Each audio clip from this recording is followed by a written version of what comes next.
What is meant by subversion and what is meant by active measures? Subversive activity is the lending of aid, comfort, and moral support, this is the complex, long version, to individuals, groups, or organizations that advocate the overthrow of incumbent governments by force and violence.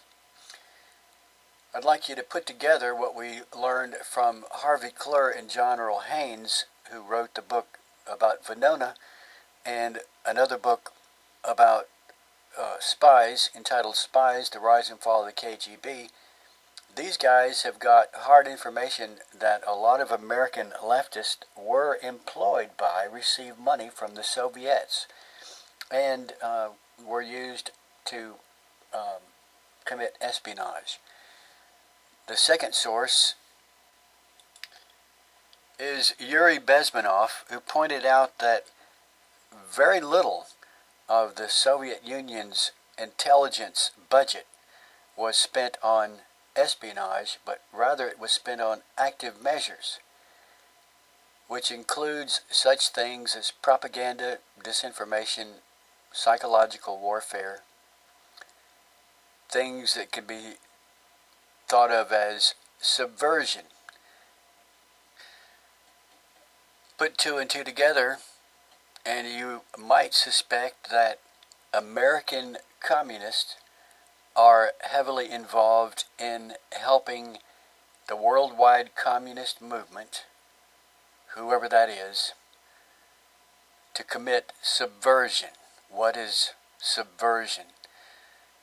Recent writers have prescribed a very broad form of subversion. It's not directly the government realm which should be subverted in their view, but the predominant cultural forces, such as patriarchy, that means like the daddy in charge of the home, individualism, something that built this country,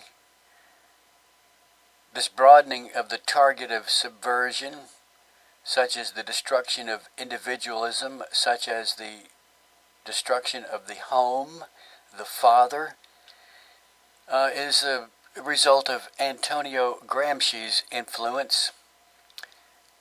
Another movement called the neo-imperialist movement uses the term political subversion to describe a method of taking complete control of or annexing a foreign state by gaining a majority in the foreign state's government, getting elected to office, getting elected to the Congress, to the Senate, the House of Representatives, governor, dog catcher, city councilman, school board, president.